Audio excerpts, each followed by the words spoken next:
Today I'm going to talk about some of the things I would consider first before contributing to SRS or CPF for tax relief, and also my personal priority of which I will contribute to first. As usual, this is not personal financial advice, so do consider your unique set of circumstances and do your own due diligence.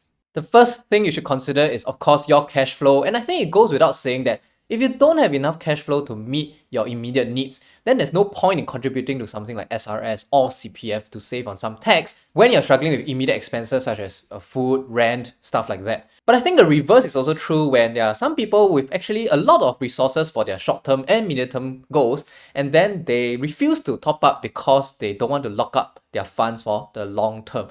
In life, we generally have three things to take care of: long-term goals, medium-term goals, and short-term goals. Now, once you have enough resources for your short and medium-term goals, you should definitely set aside some funds for your long-term goals. And topping up your SRS or CPF accounts are great ways to save on some tax in the short term and prepare for your long-term goals. So this sounds very obvious and simple, but I think it needs a little bit of rational thinking and sitting down to look through your finances to ask yourself this simple question: do you have enough for your short-term and medium-term goals? If yes, contribute to your SRS or CPF. If you don't have enough for your short or medium-term goals, then obviously do not contribute just because everyone is contributing and you feel a sense of FOMO. A common example to your short to medium-term goals would be starting a family, buying a property, and having kids. Now, if you have not enough resources to meet all these very important milestones in your life, then what's the point of saving some tax by contributing to SRS or CPF? In Singapore, I think it's important for everyone to own their residential property because prices tend to trend upwards and you tend to be better off buying it earlier rather than later. Personally speaking, I would and I have saved as much money as I could last time so that I could afford my first property, and that's what I think would be a prudent thing to do for most Singaporeans who intend to stay in Singapore for the long term. Oh yeah, remember to join more than 12,000 people in my Telegram group where we discuss about great deals and personal finance stuff. The next thing to consider is, of course, your tax bracket, and I think it's obvious that if you are in the 0% tax bracket, you shouldn't contribute because you have no tax savings. And if you're in the 2% or 3.5% tax bracket, I think the tax saving is too small for you to lock up your funds for the long term. 7% I think is quite borderline. Your tax saving isn't that significant, but it's not as negligible as the 2% or 3.5% brackets. But I will only consider contributing to my SRS or CPF if I am very, very sure that my short-term and medium-term goals are met with my current resources, as I mentioned earlier. When your tax bracket starts to be in the double-digit range from 11.5% onwards, that's when tax really starts to hurt. And I think that's where you should actually consider putting your funds, earmark some funds for the long term and save on tax by contributing to either your SRS or CPF accounts. Besides, if you're in the 11.5% tax bracket, I think you should have enough income to take care of your short and medium-term goals and still have some leftover to contribute to your SRS or CPF account, unless of course you've been spending like a drunk sailor.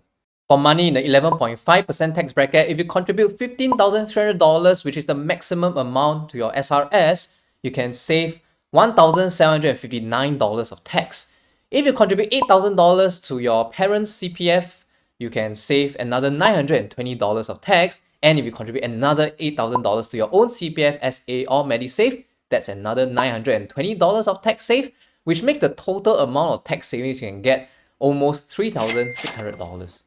This video is brought to you by Moneybull, which is giving you 2 welcome gifts worth between $30,000 to $8,000 US. The first gift is getting 10 free shares when you sign up with the link below and fund any amount and maintain for 30 days. Yes, even $1 works and you can get free shares worth between US $30 to US $5,000. After that, participate in the Moneybull promo, fund at least US $2,000 and activate Moneybull. Thereafter, maintain the funds according to the requirements and you can get rewards based on your deposit tier.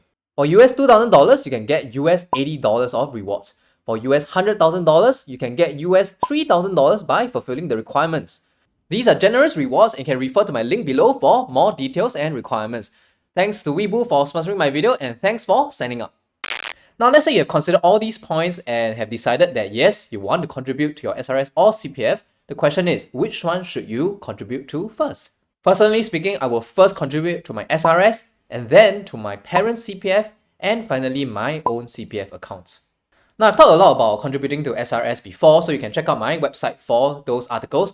But the gist of it is that I would prefer to contribute to my SRS first because SRS is not completely locked up like CPF. Now, if you do need to withdraw money from your SRS, it's actually possible. All you need to do is pay a penalty of 5% for withdrawing it before retirement age, and you also have to pay tax on the amount that you withdraw. So you actually don't have to wait until retirement age to make use of SRS because let's say your tax bracket now is quite high, you're paying 15% tax, and in a few years' time you decide to retire early and make withdrawals. At that time, you might not be earning that much money because you have retired early. So all you have to do is pay 5% penalty and the tax at that time, which should be quite low because you have no income. In that sense, SRS actually accommodates people who want to retire early, which is why I have been contributing to my SRS all these years. CPF, on the other hand, of course, is very stringent on the withdrawal, and you can typically only see your money after retirement, and therefore, I have not been contributing to my CPF yet. Of course, SRS maxes out at $15,300, so if you want to have more tax savings, you can actually contribute to your parents' CPF, and that's what I've been doing for the past couple of years because my parents are of an older age, and any contributions to their CPF will see a much shorter time for it to be withdrawn and used for their retirement needs. In fact, if your parents are eligible for the Match Retirement Savings Scheme, MRSS, you can actually top up to their CPF and get a dollar for dollar matched by the government up to $600 a year. In order to qualify for MRSS, your parents need to be between 55 to 70, both inclusive, as of 31st December of the assessment year. Their retirement account savings must also be less than $99,400, which is the basic retirement sum for 2023. Their average monthly income must not be more than $4,000, and their annual value of residence must not be more than $13,000, and they cannot own more than one property. So once I maxed out the $15,300 SRS contribution and the $8,000 contribution to my parents' CPF, only then would I consider contributing to my own CPF. Now, I've explained in a separate video why I don't contribute to CPF, and I think a lot of those reasons still hold true, except this year I might be making my first contribution to my CPF account. The reasons why I will contribute to my CPF this year is because I have amassed quite a bit of savings, as you can see in my previous video talking about my cash savings, and I have met my short-term and medium-term goals, and I've already bought my property. So I think it's time for me to start worrying more about the long-term, which is when I'm 65 and beyond. Another reason is that for the year of 2023, I was lucky enough to have earned the highest income I have in my entire life, and my tax bracket is quite high, so I will get a lot more tax relief by contributing to my CPF account, and I've already maxed out my SRS and my parents' contribution. So yeah, the last thing I can do is to contribute to my own CPF. I'm going to talk about my CPF savings and CPF strategy in a future video, so subscribe to my Telegram group for more content like this.